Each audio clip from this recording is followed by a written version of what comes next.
A kú déédé àsìkò yìí, kókó inú ìwé ìròyìn la mú wá fún yín láti inú àwọn ìwé ìròyìn ilẹ̀ Nàìjíríà. Orúkọ tèmi ni Ọmágbémisọ́lá Ọmọlọ́rọ̀mọdẹ̀.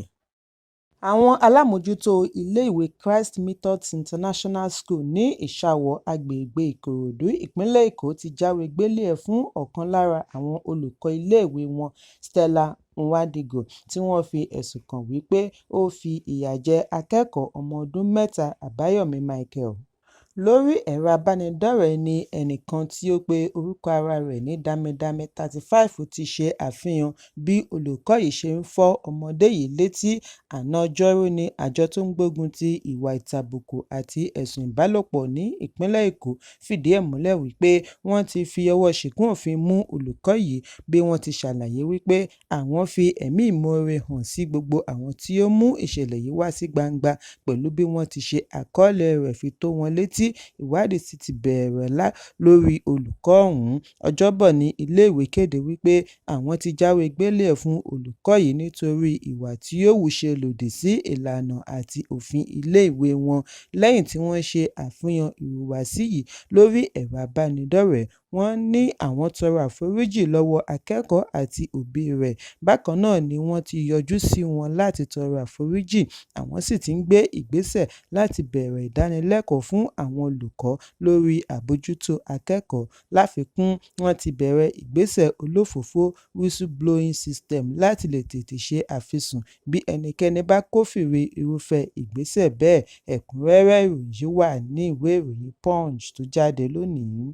Ààrẹ Bọ́lá Tinubu ti gba àlejò mínísítà fún ilẹ̀ òkèèrè fún orílẹ̀-èdè China, Wang Yi, lónìí ní ìlú Àbújá. Yi, tí í ṣe ọmọ ẹgbẹ́ Political Bureau of the Central Committee of the Communist Party of China, ni ó wà lórílẹ̀-èdè Nàìjíríà lọ́wọ́lọ́wọ́ báyìí fún àbẹ̀wò iṣẹ́ ọlọ́jọ́ méjì. Níbi ìpàdé yìí ni wọ́n ti ní ìrètí láti jíròrò lórí ìwé àdéhùn MOU tí wọ́n bu ọwọ́ lù níbi ìpàdé 2024 Summit of the Forum on China-Africa Cooperation tí ó wáyé ní China. Bákan náà ni wọn yóò jíròrò lórí àwọn ẹ̀ka tí ó ṣe gbòógì bíi ọrọ̀ ajé, òṣèlú, epo àti afẹ́fẹ́ gáàsì. Lẹ́yìn ìpàdé yìí ni wọ́n ń retí Ambassador Yusuf Tuggar, tí í ṣe mínísítà ilẹ̀ òkèèrè lórílẹ̀-èdè Nàìjíríà, láti bá àwọn akọ̀ròyìn sọ̀rọ̀. Lára àwọn tí wọ́n wà ní ìkàlẹ̀ láti rí olórí òṣìṣẹ́ fún ààrẹ Fẹ́mi Gbàjàbíàmílà, mínísítà fún ìròyìn àti ọgbọ́n inú Idris Mohammed àti bẹ́ẹ̀ bẹ́ẹ̀ lọ. Ẹ̀kúnrẹ́rẹ́ ìròyìn yìí wà ní ìwé ìròyìn Nigerian Tribune tó jáde lónìí. Gómìnà ìpínlẹ̀ Èkó Babájídé Sanwó-Olú ti bu ọwọ́ lu ìṣúná tí iye rẹ̀ jẹ́ 3.366 trillion naira fún ọdún 2025. Ilé ìgbìmọ̀ aláùsá ni gómìnà ti bu ọwọ́ lu àbá yìí lónìí níṣojú igbákejì gómìnà Dr. Kadir Ọbáfẹ́mi Hamzat, agbẹnusọ ilé ìgbìmọ̀ Honorable Mudashiru Ọbásá, tí alága ìgbìmọ̀ lórí ìṣúná àti ọrọ̀ ajé Honorable Saad Olúmọ ṣaṣojú, àwọn ọmọ ẹgbẹ́ ìgbìmọ̀ òṣìṣẹ́ SEC àti bẹ́ẹ̀ bẹ́ẹ̀ lọ. Ọjọ́ 6 oṣù Kínní ọdún 2025 ni ilé ìgbìmọ̀ bu ọwọ́ lu ìṣúná lẹ́yìn tí gómìnà Sanwó-Olú ṣe àgbékalẹ̀ rẹ̀ ní ọjọ́ 21 oṣù Kọkànlá ọdún 2024 síwájú ilé ìgbìmọ̀ ẹlẹ́ni ogójì 40-member parliament. Èyí ni wọ́n gbà lérò láti fi yanjú ìṣòro ọrọ̀ ajé, ohun amáyédẹrùn àti àwọn ẹ̀ka tí ó ṣe gbòógì ní ìpínlẹ̀. Ẹ̀kúnrẹ́rẹ́ ìròyìn wà ní ìwé ìròyìn Nigerian Tribune tó jáde lónìí.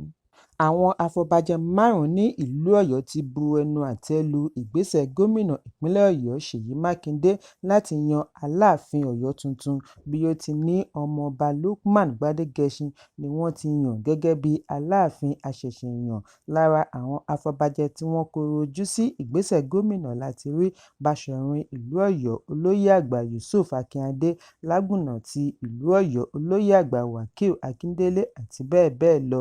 Nínú lẹ́tà tí wọ́n kọ ránṣẹ́ sí gómìnà tí agbẹjọ́rò àgbà amòfin Adékúnlé Ṣọ́balójú bu ọwọ́ lù, ní àwọn afọbajẹ ti ní ìgbésẹ̀ gómìnà tàpá sí ẹ̀sùn ilé-ẹjọ́ lórí yíyan Aláàfin. Ẹ̀kúnrẹ́rẹ́ ìròyìn wà ní ìwé ìròyìn Punch tó jáde lónìí. West Ham United ti kéde ìyànsípò Graham Potter gẹ́gẹ́ bí olórí akọ́nimọ̀ọ́gbá tuntun London club wọn lónìí Ọjọ́bọ̀. Ọ̀gá àná fún ikọ̀ ẹgbẹ́ agbábọ́ọ̀lù àná fún Brighton àti Chelsea ẹni ọdún 51 ti bu ọwọ́ lu àdéhùn ọlọ́dún 2.5 kò tíì pé wákàtí 24 tí wọ́n júwe ilé fún akọ́nimọ̀ọ́gbá àná Julen Lopetegui tí Potter fi gba ìṣàkóso. Gẹ́gẹ́ bí àtẹ̀jáde láti ọ̀dọ̀ West Ham United, wọ́n ní akọ́nimọ̀ọ́gbá tuntun yìí ti ṣetán àti darí ikọ̀ wọn dé ilẹ̀ ìlérí. Nígbà tí ó ń fèsì, Potter tí inú rẹ̀ dùn láti darapọ̀ mọ́ West Ham lẹ́yìn oṣù 9 láìsíṣẹ́ ní òun ní àfojúsùn láti ṣiṣẹ́ lé iṣẹ́ àṣeyọrí wọn ní UEFA Conference League fún sáà tí ó kọjá. Potter yóò gba ipò rẹ̀ fún ìgbà àkọ́kọ́ lọ́la Ọjọ́ Ẹtì bí West Ham yóò ṣe àbẹ̀wò sí Aston Villa ní ìpele ẹlẹ́ẹ̀kẹta English FA Cup.